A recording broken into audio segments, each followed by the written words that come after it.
Vous écoutez un balado propulsé par l'aile jeunesse de la Chambre de commerce et d'industrie Thérèse de Blainville. Bonjour Hugues. Salut Véronique. Comment ça va? Très bien, merci. Merci de l'accueil. Merci d'être là, malgré l'horaire chargé. Je te tutoie d'emblée, mais c'est approuvé. C'est approuvé. C'est Nous, approuvé. on tutoie d'emblée aussi. Parfait. Bon, merveilleux. Donc, je te propose 3 choix de réponses. Et je me propose de fermer mon téléphone. Ah, ça, c'est une super idée. Je te propose 3 choix de réponses, puis tu me dis dans quoi tu te reconnais le mieux. Parfait. Okay? Est-ce que tu es A, un épicurien, B, un workaholic, ou C, un gars qui roule sa bosse et qui lâche pas? Je suis un épicurien workaholic qui roule sa bosse puis qui lâche pas. J'adore. Et quelqu'un qui a de la suite dans les idées aussi. Hein? Ouais, On prend les aussi. concepts. Spontané. Spontané. C'est Mais, parfait. oui, Ça amène du épicurien, on produit on fait des produits alimentaires exceptionnels. Donc, il faut aimer manger, il faut aimer boire. Puis en profiter. Il faut, pour réussir, je pense, travailler beaucoup, plus que la moyenne. Je travaille là-dessus, d'ailleurs, à ralentir le rythme. Mm-hmm. Et il ne faut jamais lâcher parce que les défis se présentent tous les jours, puis il faut toujours y faire face, la tête haute, et toujours montrer à nos équipes qu'on est en contrôle de la situation puis qu'il n'y a rien qui nous fait peur. C'est rassurant pour tout le monde. J'adore ça. Donc, Hugues Néron, comment je te présente, propriétaire de Shawbridge Microbrasserie et Charcuterie? Est-ce que c'est comme ça que tu te serais présenté? J'aime mieux me présenter comme fondateur et chef bon vivant. Ah, c'est beau ça. Chef bon vivant. Oui, J'aime parce qu'on est beaucoup l'usine ça. du bon vivant à Shawbridge. C'est En comme fait, ça que vous l'ensemble vous de nos appelez. entreprises s'appelle l'usine du bon vivant. Donc, on a un restaurant Saint-Sauveur, le Saint-Sauveur Pop Gourmand, qui fait aussi partie de l'usine du bon vivant. Puis, nos équipiers, ceux qui travaillent fort, c'est des bons vivants. Notre communauté sont des bons vivants. Nos clients sont des bons vivants. Tous ceux qui mangent nos bons produits de bons vivants sont des bons vivants. C'était facile, comme ça, on risque jamais de se tromper. On offense Tout le monde est bon vivant. Tout le monde est content. Ah, mais c'est super ça. Merci d'avoir pris les rênes pour te présenter. Donc, fondateur. On va remonter dans le passé, Hugues. On s'en va loin. On s'en va comprendre quel genre de petit bonhomme tu étais puis qu'est-ce qui a fait en sorte que tu es devenu un entrepreneur aujourd'hui. Est-ce que tu avais déjà des signes avant-coureurs, précurseurs qui allaient t'annoncer un petit peu le chemin professionnel que tu allais prendre? J'ai tout le temps été entrepreneur. Je me rappelle, dans mon quartier, quand j'étais au primaire, j'organisais des tournois de hockey entre équipes de plusieurs quartiers. Je faisais des calendriers, des round-robin, des tournois à 4 équipes. T'es pas vieux à ce moment-là. Ah, je devais être déjà 3e, 4e année. Wow! J'étais... Leader aussi, capitaine de mes équipes de hockey, tu sais, quand j'étais jeune. Puis je ne savais pas à ce moment-là. Ensuite, au secondaire, j'ai été président de mon secondaire. Je me suis présenté aux élections secondaire 3, 4, 5. Ça faisait peut-être plus politicien à ce moment-là, mais je ne suis pas politicien pour Saint-Saëns. Je n'aurais pas cette patience. Leader, finalement. C'est juste que toi, tu avais des projets puis tu voulais que les projets arrivent à terme, puis... J'aimais ça. À chaque fois qu'il y avait des comités, je me rappelle, j'étais fier quand c'était moi qui distribuais les gobelets de lait à l'école. Les berlingots! Les berlingots! Les berlingots, c'est en plein ça. Oh, mon Dieu, je pense que quand je regarde dans le passé, j'ai toujours été un meneur. Dans ma gang aussi d'amis, j'organisais des parties, même au primaire, au secondaire. J'avais la chance d'avoir une maison très accueillante où mes parents permettaient à mes amis de venir à la maison. Puis ensuite, fait que rassembleur aussi, là. Aussi, puis je tenais ça un peu, c'est familial chez nous, ma mère, en tout cas chez nous, on recevait souvent la famille à Noël, au jour de l'an, aux grandes fêtes, Saint-Jean-Baptiste. On était souvent réunis autour d'une grande table. Fait que le côté épicurien, est-ce qu'il vient de là? Ça vient certainement de là. Ça vient de ma mère que je voyais cuisiner. Chez nous, on n'achetait jamais rien d'acheter tout fait, c'était... Avec amour, là, fait maison. Toujours fait avec amour, c'était toujours... Ma mère cuisinait chaque repas, mais elle travaillait de la maison. En fait, elle ne travaillait pas de la maison. C'est une femme qui est enseignante, qui a marié mon père, qui était enseignant puis directeur d'école, et qui a décidé d'être, à ce moment-là, femme au foyer. C'est le élever plus gros ses 4 travail. enfants. Oui, absolument. Et elle a toujours été présente, fait qu'on avait la chance de avoir des très bons ingrédients dans nos boîtes à lunch ou dans nos thermos. On avait toujours des bons plats. Puis, ça goûte l'amour, là. Ça paraissait. Oui, exact. OK. Fait que le côté épicurien vient de là, le plaisir du partage, le plaisir de la table, puis tout ça. Puis on voit déjà le côté leader. Puis là, président de l'école secondaire, est-ce que tu sais déjà dans quoi tu t'enlignes pour la suite? Je ne sais pas, mais je commence à l'Hôtel Mont-Gabriel comme busboy à 15 ans. OK. Par busboy 15, 16, ou par besoin? 17. Ben, par... tu as le goût de travailler. Comment je dirais? Mon frère travaillait là. Il était serveur, m'avait fait rentrer comme commis débarrasseur. Mais en tout cas, on appelait ça un aide-serveur, un busboy. Ouais. Puis on nettoyait des tables, on servait de l'eau, puis on transportait bien des plateaux d'assiettes sales. Il y avait des... C'était vraiment un bel établissement. Il y avait beaucoup de congrès à ce moment-là. On parle fin des années 80, début des années 90. Oui. Fait que je travaillais là à temps plein. À 15 ans? Non, à temps plein. J'allais à l'école à temps plein. Je travaillais là à temps plein les fins de semaine. Puis je faisais du sport à travers ça. On jouait au hockey, au baseball l'été, mais j'avais toujours... Puis on avait la chance d'organiser nos horaires. On pouvait être... Puis je me rappelle qu'on n'avait pas beaucoup de temps mort. Non, j'imagine. Quand on avait du temps mort, on jouait à kick la cacane un peu. Mais pas le temps de faire des niaiseries quand on est occupé comme ça. On est impliqué partout, on travaille, l'école et tout ça. Puis le cégep, c'est... Après, je suis allé étudier en sciences. En sciences pures. Sciences pures et sciences de la santé. On pouvait faire les deux. Dans le but dans le but d'être... je savais pas quoi faire. Dans le but de faire plaisir. Je pense dans le but d'impressionner, dans le but de faire plaisir... À ce moment-là, je me disais que j'allais devenir médecin, peut-être. J'ai toujours eu peur du sang, fait que aucune chance. Oui. Ça arrive. Ingénieur en aérospatial. J'étais très bon en maths, physique. J'avais eu des très, très bons résultats tout mon secondaire, mais finalement, c'était pas ça. J'ai haï ça. Oui.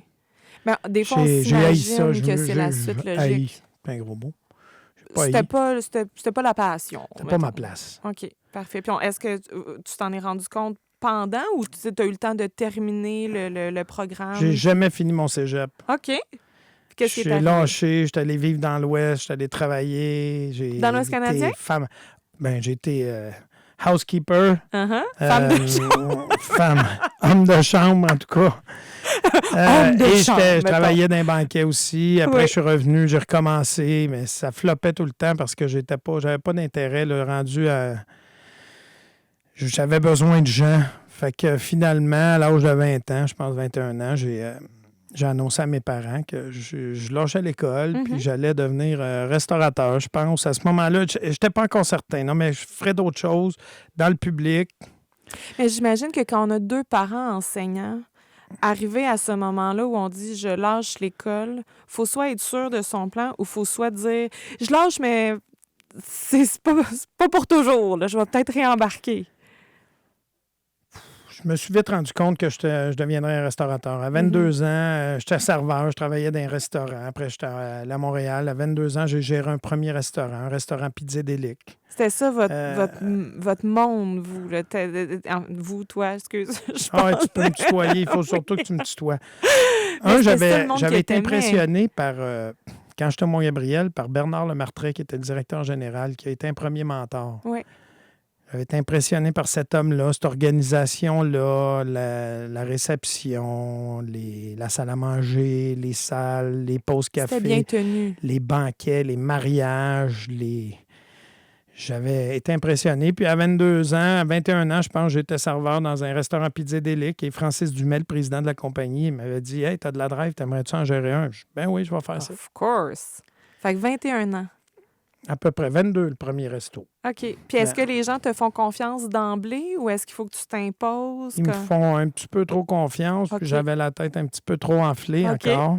Ben non, on est jeune. J'avais l'impression de tout connaître, puis finalement, je connaissais pas grand-chose. Puis on s'en rend compte. Mais j'avais du leadership et je rendais mes équipes de bonne humeur et j'étais capable d'aller faire de la pizza, j'étais capable de faire du service. J'ai toujours été assez courageux. Fait que ça faisait que c'était des équipes jeunes. Même les gens un peu plus vieux suivaient, là, ça marchait. Puis ensuite, je suis parti vivre en France à l'âge de 26 ans. Dans quelle région? J'ai été à Paris la première fois, à Paris pendant 2 ans, où là, je suis devenu assistant manager. Oh, manager, oui. De restaurant. J'habitais au-dessus du restaurant. Je travaillais, je faisais rien que ça. Là, la famille n'est pas là, tu n'as pas de conjoint. Fait qu'on peut plus tu travailles, travailler. plus tu apprends. Uh-huh. Moi, une semaine normale, c'était 80 heures, 90. Puis Ça, c'est une j'étais petite juste semaine. en haut. Ben oui, S'il c'est manquait facile. quelqu'un, j'étais là. Puis est-ce que c'est un autre monde ou est-ce que c'est apparenté au monde de la restauration à chez nous? Tu sais, est-ce que tu te frottes à un monde que tu redécouvres, un monde un petit peu différent ou c'est vraiment comme la restauration à Montréal? C'est bien différent. Ah c'est ouais? plus hiérarchisé. OK. Chacun a son poste. Maintenant, c'est un peu moderne comme ici. C'est moins hiérarchisé. La Autant dynamique en a changé. cuisine que partout dans les postes du restaurant? Je connais pas vraiment Pardon, ça. est-ce que je répète pas? Est-ce que c'est hiérarchisé partout dans le restaurant ou c'est vraiment plus dans la cuisine qu'il y a une C'est très certaine... hiérarchisé C'est partout. OK. Tu as le manager, l'assistant manager, Puis toi, t'es t'as le rentré chef de assistant tout de partie, suite, le chef là. de rang. Ensuite, OK. tu as les demi-chefs de rang.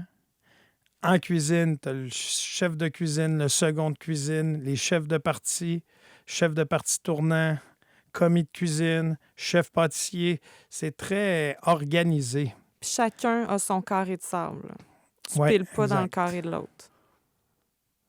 J'ai tout le temps pilé dans le carré de sable des autres, je sais pas. Non, c'est... Mais à ce moment-là, c'était très... ça criait beaucoup dans la cuisine en France. Go, go, Puis go! moi, j'ai apporté le côté bon vivant. Puis ça a marché. La mayonnaise a pris tout de suite. Les restaurants que j'ai repris ont eu une forte progression rapidement. Ça doit être rafraîchissant quand même pour les gens qui se font crier après d'avoir un côté peut-être un petit peu plus humain, justement. Ça a marché, en tout cas. Ouais. C'était bien le fun. C'était bien le fun. J'ai été 2 ans à Paris, puis ensuite, j'ai voulu vivre les saisons. Fait que je suis parti. L'été, j'étais sur la Côte d'Azur. L'hiver, j'étais en Savoie, Haute-Savoie, en montagne. Mhm. Et c'est en montagne où je me suis vraiment retrouvé. J'ai été à Val-Thorens, à 2300 mètres d'altitude pendant 3 ans. J'ai été ensuite à Avoria, à Morzine-Avoria, à 1800 mètres d'altitude pendant Wow. 3 ans. Et j'ai découvert les saucissons, j'ai découvert la oui. viande de grison, la copa, le lonzo, La charcuterie. là. les bonnes charcuteries. C'est pour ça qu'on a lancé Shawbridge Microbrasserie et Charcuterie plus tard, plusieurs années plus tard. Parce que, Uh-huh. ensuite, je suis revenu, j'ai ouvert un premier restaurant, le Saint-Saul à Saint-Sauveur. OK, mais là, t'as quel âge à ce moment-là? Là? Parce que là, si je Ça, compte j'étais bien, arrivé là, c'est un 8 ans en vraiment- France, à peu près? En France, je suis arrivé en 2009. En 2000, pardon, 2000 jusqu'à 2009. OK. Ensuite, je suis revenu, j'ai été directeur des bars-restaurants à Mont-Saint-Sauveur. Puis pourquoi revenir? Est-ce que la maison te manque? Est-ce qu'on a le goût de bâtir quelque chose au Québec? Qu'est-ce qui... Mes valises étaient fatiguées. OK. J'avais pas de conjointe. Ben, à des 80 heures par semaine, c'est... Et j'avais le goût de rentrer. Je me suis construit une maison en 2009 au Québec pour OK. être près de mes parents, la famille. Ça me manquait. Je revenais tout le temps chaque année, là, quelques semaines, mais j'avais souvent le cœur gros à En Noël. Tu sais, repartant. là, j'étais là, pourquoi je fais ça? C'est quoi le sens? Mhm. Puis je sentais qu'un jour, il fallait que je lance ma propre Projet. entreprise. Mhm. Puis je préférais le faire au Québec. Puis j'avoue que la qualité de vie au Québec est superbe. Mhm. Les Laurentides sont magnifiques. Absolument. Moi, j'ai Un bel vécu dans espace des belles... pour être un bon vivant. un bel espace pour être un bon vivant. J'ai vécu dans des belles régions en France, mais le Québec, c'est très, très beau aussi. Puis on est C'est en la sécurité. maison. Oui, oui. J'avais envie de rentrer C'est le chez-soi. et de faire quelque chose de beau. Mhm. De bâtir. Parce que là, c'était très formateur, mais tu faisais partie d'équipes. Tu sais, c'était pas tes restaurants à toi. C'est ça, en France? Exactement. Je travaillais pour les autres. Oui, OK. Puis, il est venu un moment dans ma vie où je me suis dit que je travaillais toujours plus que toujours les gens autour de moi. On n'a pas besoin on le sait quand on est un travaillant, hein, Ouais.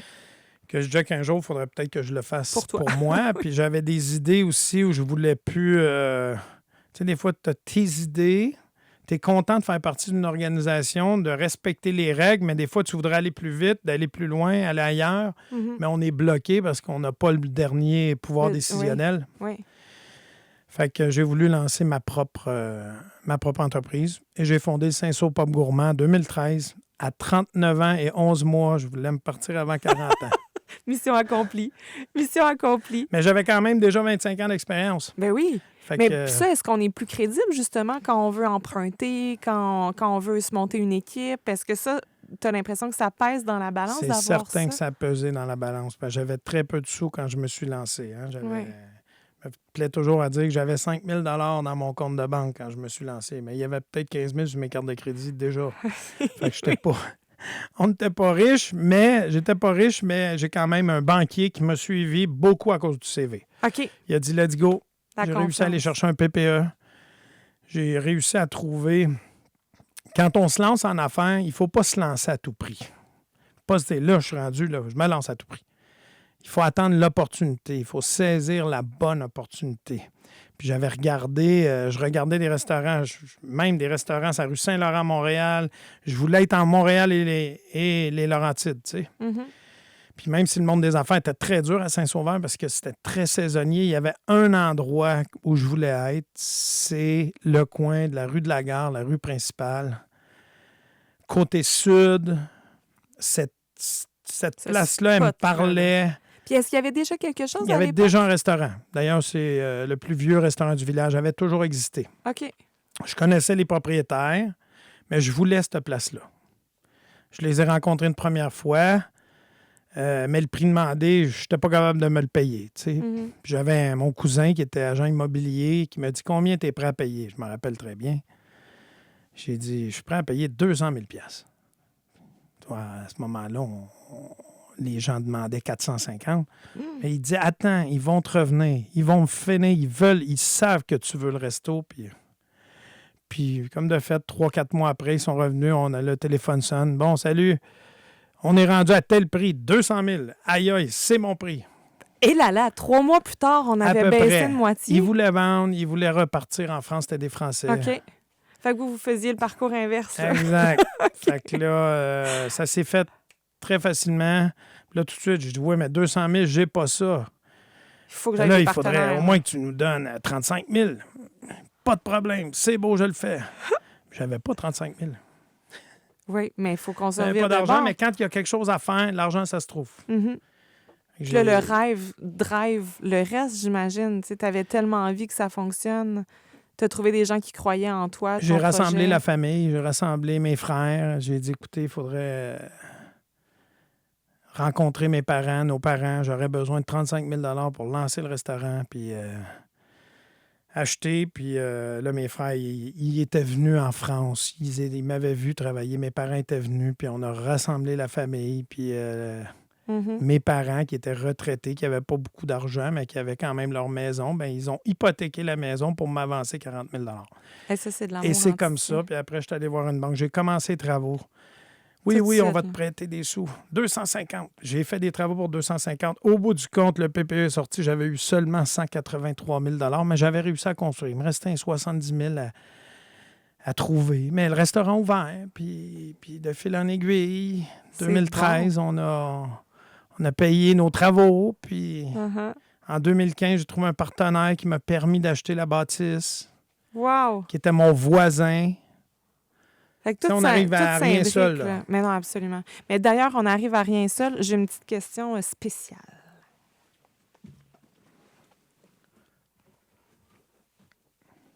Oh, j'ai peur. Je te donne un accessoire. On est plus jaune. Parfait. Alors, je pose une question gonflée à bloc. Puis si tu as envie, tu me réponds gonflé à bloc aussi. Fait que là, on est en train de se dire qu'on a besoin de beaucoup de monde. Ça, là? Oui. OK. Attends, je vais la poser en premier. Il faut un village, dans le fond. Hein? Quand on a un projet comme ça, il faut se faire aider. Alors, ma question est la suivante. Est-ce que t'es perçu comme un hurluberlu avec ton projet ou est-ce que les gens de ta famille te font confiance tout de suite? Une bonne paf!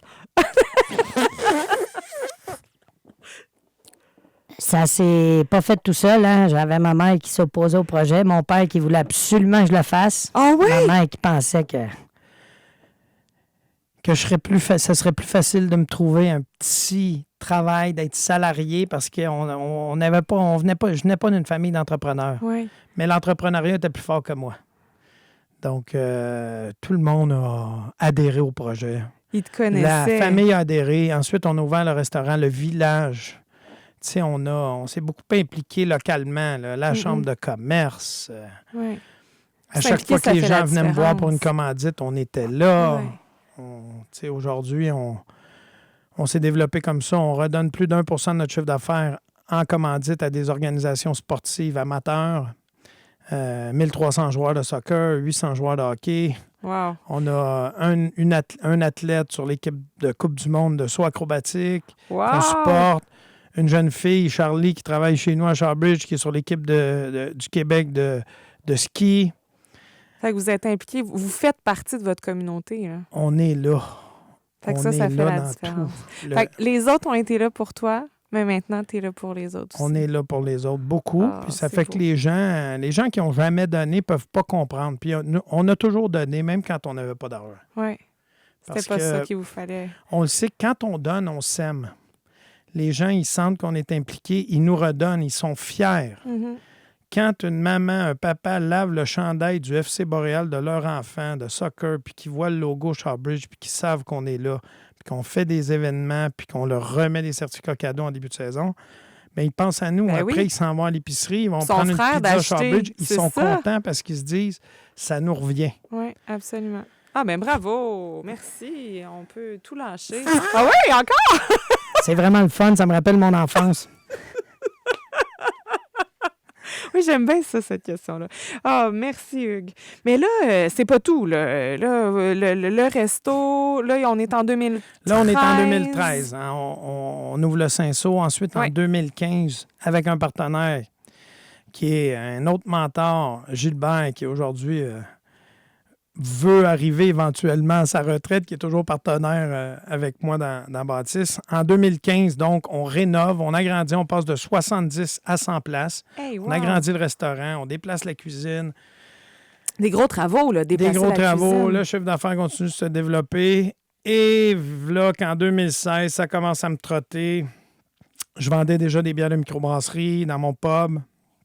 On vendait les bières de Dieu du ciel, de Brasseurs du monde.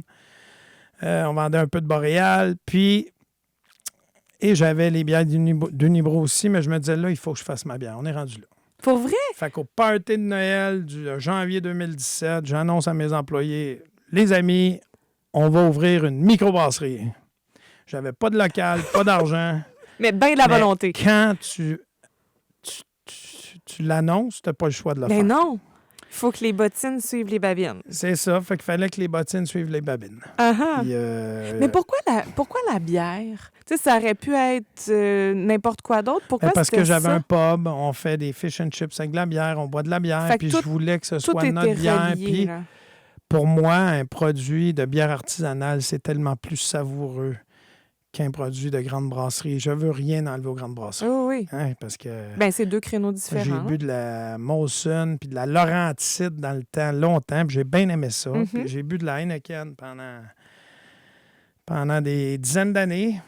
Mais je voulais brasser ma bière. Puis au moment d'ouvrir la microbrasserie, j'ai passé 1 an à chercher le local. Parce que tu voulais rester dans la région. Je voulais rester dans le Nord. Oui. Mais ça prenait une certaine superficie. Je voulais absolument qu'on ait un restaurant. Aujourd'hui, on remercie parce que les brasseries qui sont seulement lancées en distribution ont connu des années difficiles. Là, parce que le marché, on a été très, très nombreux à s'ouvrir, à ouvrir notre entreprise. Il y a eu un boom là, dans les... Il y a eu un boom incroyable. Et j'ai été en plein boom en 2018-2019. De la microbrasserie. Finalement, en 2016, je lance l'idée en 2017. 2018, on trouve le local, fin 2017. Et on a ouvert le 12 juin 2018. On avait commencé le chantier le 9 avril, mais il fallait vraiment ouvrir avant l'été. Puis le 12 juin 2018, on a fondé Shawbridge. Puis là, vous fondez, vous aviez déjà vos recettes parce qu'il y a un travail, là. C'est pas juste ouvrir la porte. Non, on n'avait pas de recettes, là. On a d'abord planté des clous, changé, rénové, préparé la brasserie. Je me suis associé à quelqu'un dans l'industrie, évidemment.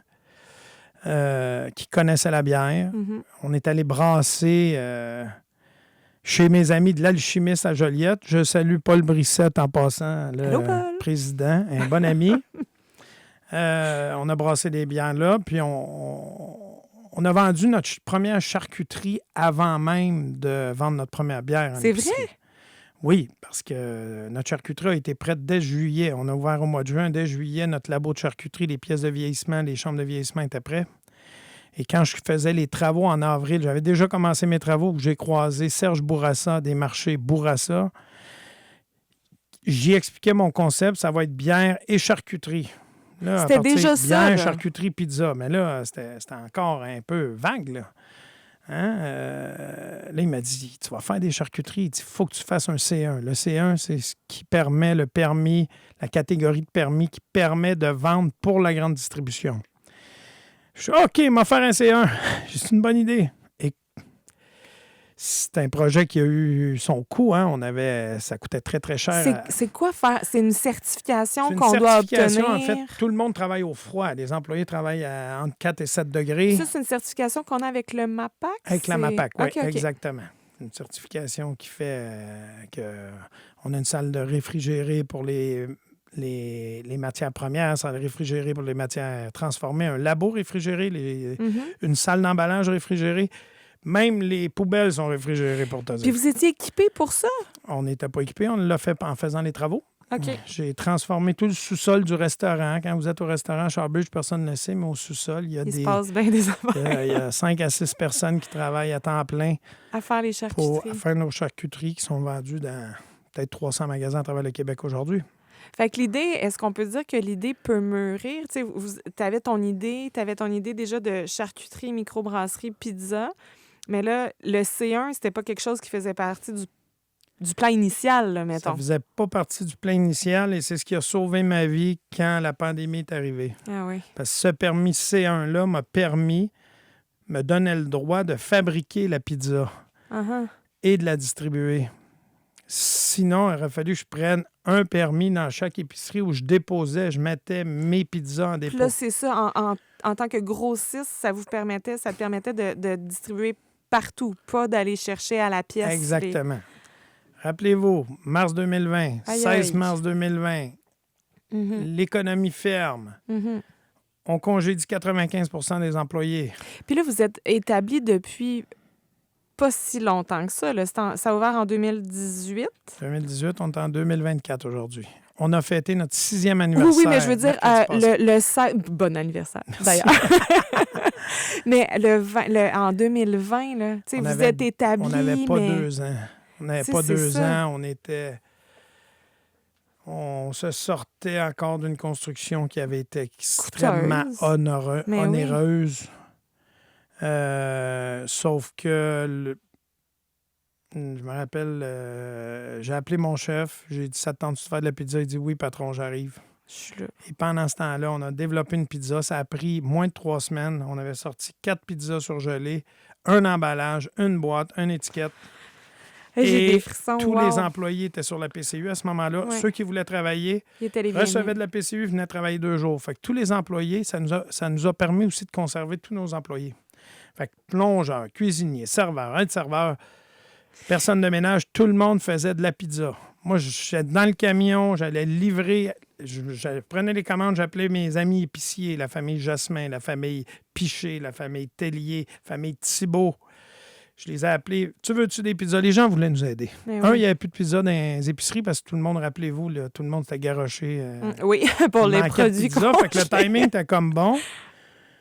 Puis les gens voulaient nous supporter. Ils voulaient nous aider. Ah ouais, livre-moi-en 1200 pizzas. Fait que là, j'ai appelé mon chef. C'est beau, on va en fabriquer 1200 pour tel magasin. Il faut que ça soit prêt dans 2 jours.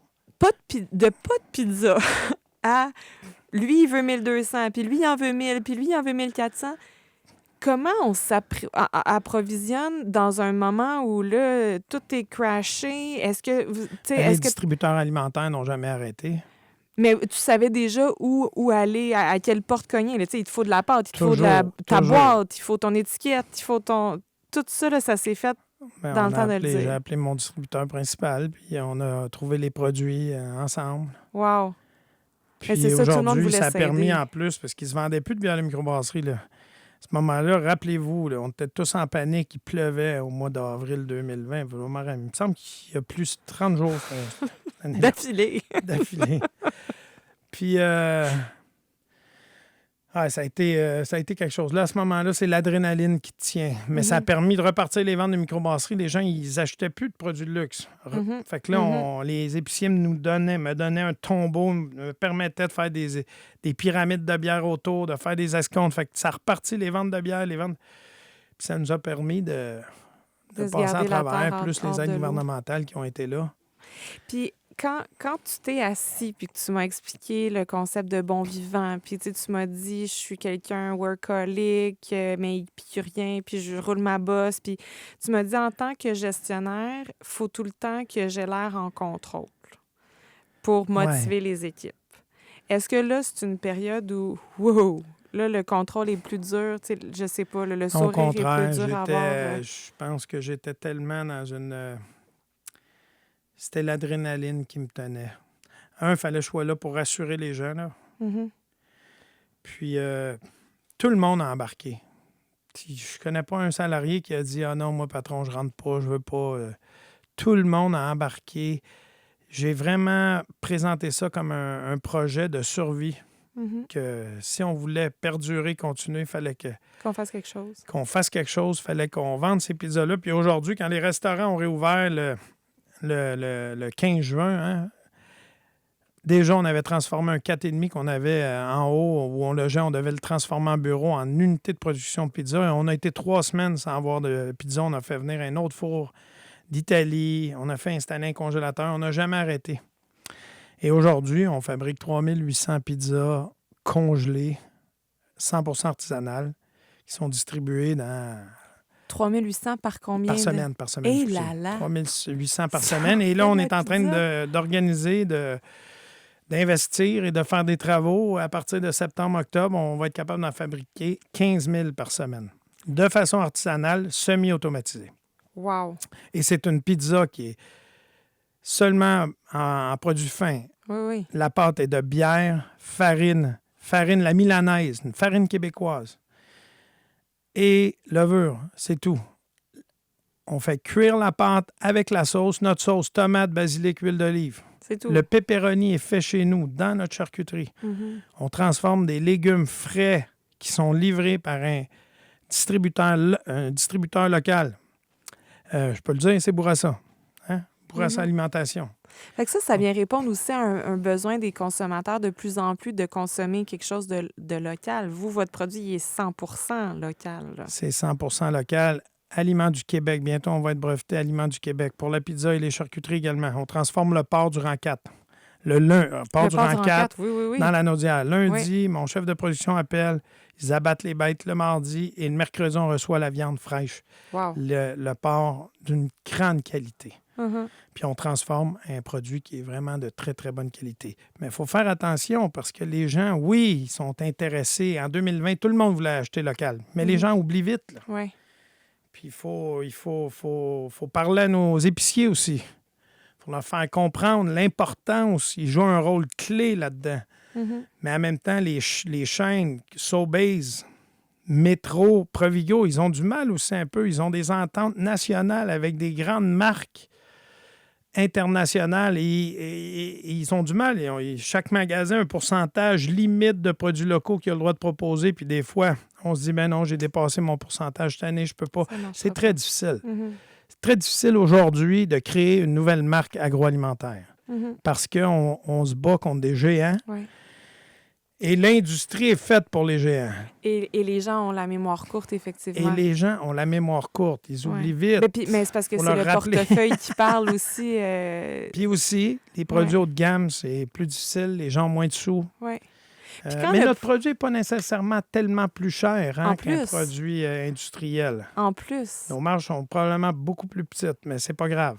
Oui, mais c'est un produit de chez nous, puis vous faites travailler... les gens d'ici qui vont acheter dans les magasins d'ici. Exactement.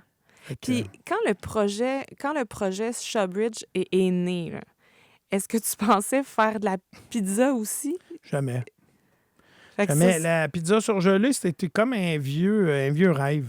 Ah oui? Endormi. C'était même pas un rêve. Mais à chaque fois, je trouvais ça cool. La pizza, quand j'avais des restaurants qui servaient de la pizza, je disais, un jour, peut-être qu'on fera de la pizza surgelée. Une bonne pizza fine surgelée. Ouais. Il n'y en a pas tellement. Non.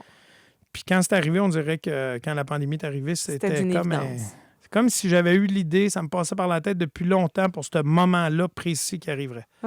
Puis plus jamais on l'arrêtait, on ne l'arrêtera jamais. Un jour, Shawbridge va être vendu à la grandeur du pays, à la grandeur du Canada, avec à la fois nos bières, nos pizzas surgelées et nos charcuteries. Là, vous êtes distribué où? Est-ce que c'est au Québec uniquement ou vous êtes distribué? Québec uniquement. Nos bières sont distribuées dans 800 magasins. 800. OK. Et là, je n'ai pas les statistiques exactes, mais pour la charcuterie, les pizzas, entre 300 et 400 magasins. OK. Parce qu'on a une certaine capacité de production qui va être décuplée. Qui va être augmentée. La charcuterie, il faudra vraiment construire une nouvelle usine. Notre objectif, c'est de construire une usine qui pourra fournir à la grandeur du pays d'ici 2 à 3 ans. 2 à 3 ans. Fait que c'est une échelle qui est courte. Puis là, on ira 3 à 5 ans. Il faudra faire les choses. D'abord, il faut montrer qu'on devient un incontournable dans le marché québécois. Ouais. Fait c'est ce qu'on est en train de faire. On revient à ce qu'on disait tout à l'heure. C'est pas à tout prix. C'est pas à tout prix. C'est pas à tout prix. C'est quand on sent que c'est le bon moment puis que c'est le... Quand l'opportunité sera là. Mais on la sent venir. Ouais. C'est des projets qui se travaillent d'avance. On l'anticipe.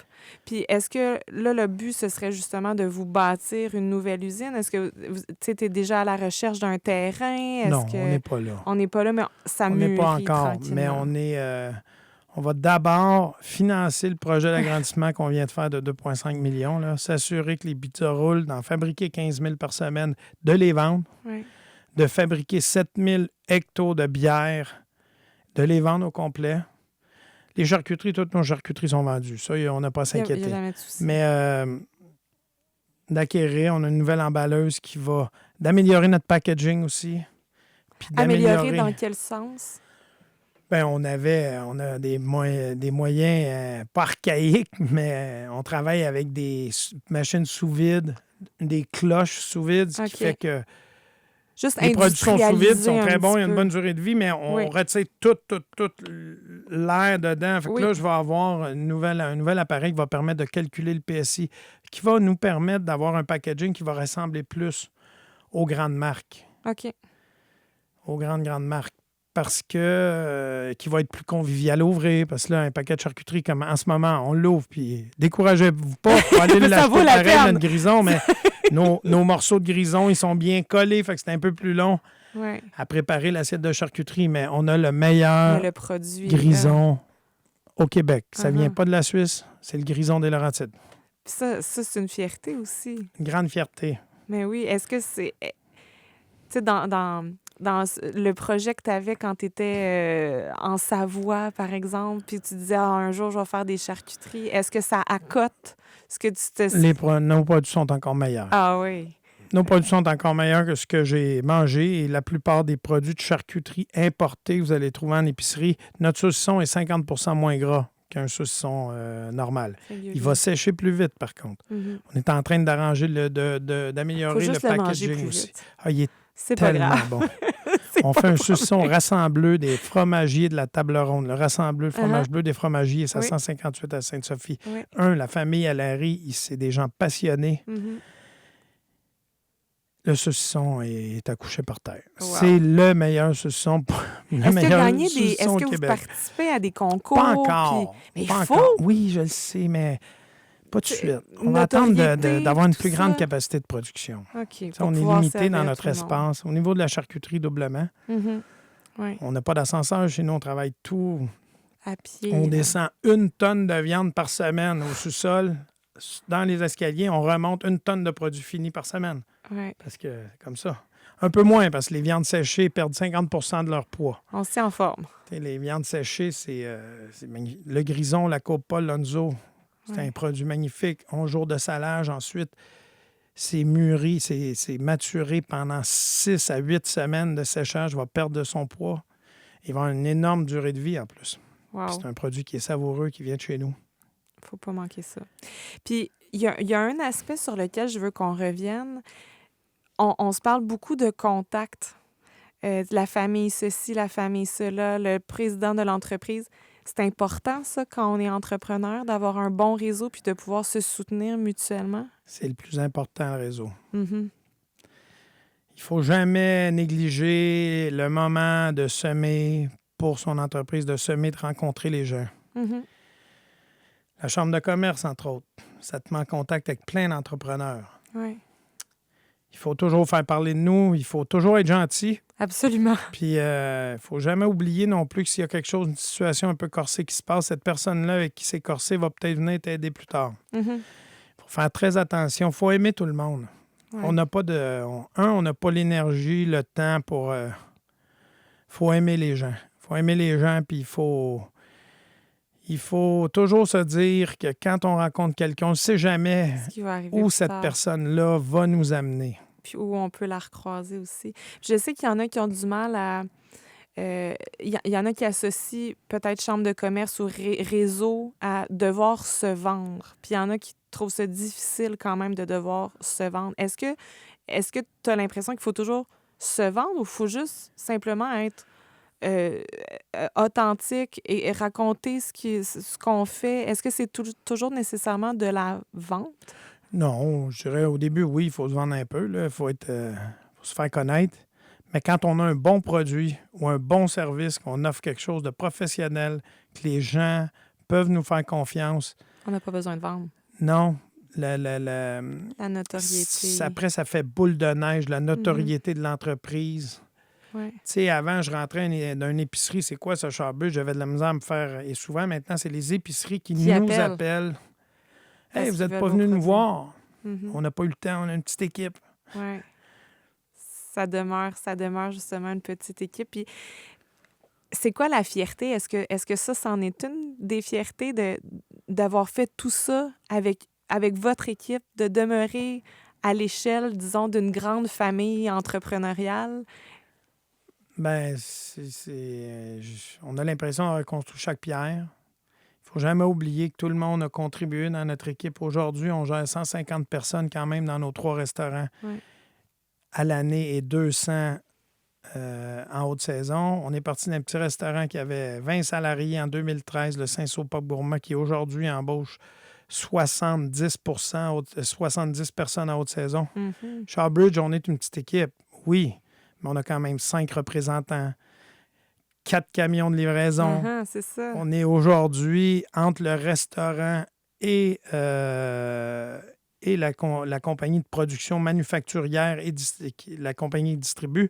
On a plus de 75 salariés aujourd'hui quand même. Là. Fait que c'est pas petit. C'est une belle grande famille. On est parti de rien, puis on grossit humainement, à échelle humaine, là, mais j'ai le contact avec chaque salarié. Je sais, j'adore arriver le matin et d'aller saluer tout le monde. Je commence à oublier des prénoms maintenant parce qu'on commence à en avoir plus. Il y en a ça beaucoup. me fait tout le temps de la peine. Je suis pas bon dans les prénoms. Des fois, je suis obligé de demander le prénom d'une nouvelle personne 2-3 fois. Ça, j'aime moins ça. Oui, mais de prendre quand même le temps d'aller la saluer, je pense que ça montre quand même l'intention, même si le prénom, ça prend 2-3 fois. Là. Il faut prendre le temps. Ouais. Puis même quand on est préoccupé, les entrepreneurs, il faut prendre le temps d'aller saluer notre monde. Absolument. Des fois, je sors d'un de mes restos puis j'ai dit « Ah, calique, j'ai oublié d'aller saluer l'équipe de cuisine. » Je rentre, je vais saluer « Hey, salut, merci d'être là. » Ça Parce fait la différence. Les gens vont se retrouver dans le fondateur, vont se retrouver dans leur leader. Mm-hmm. Et puis on a plein de leaders chez nous. T'sais... Puis on le reconnaît. Il faut le reconnaître, il faut les remercier. Il faut les remercier. Bien, moi, j'en profite. Je te remercie. Merci beaucoup d'avoir pris le temps, malgré l'horaire chargé, les nombreux projets, tout ça. Merci d'avoir pris C'est un honneur. 1 heure du temps pour venir nous partager ton parcours. Pas mal impressionnant. Bien, merci beaucoup. Merci beaucoup. C'est un plaisir. Allez vous acheter des produits Shawbridge. Ah oui! Merci. Le balado gonflé à bloc est rendu possible grâce à la contribution du Secrétariat à la jeunesse. Un merci tout spécial aux partenaires de la jeunesse pour leur soutien. Merci au précieux travail de nos techniciens, Mathieu Nantel de notre production et Sylvain Fortier de Clair Obscur Multimédia. Vous avez aimé notre balado? N'hésitez pas à vous abonner et à parler de nous.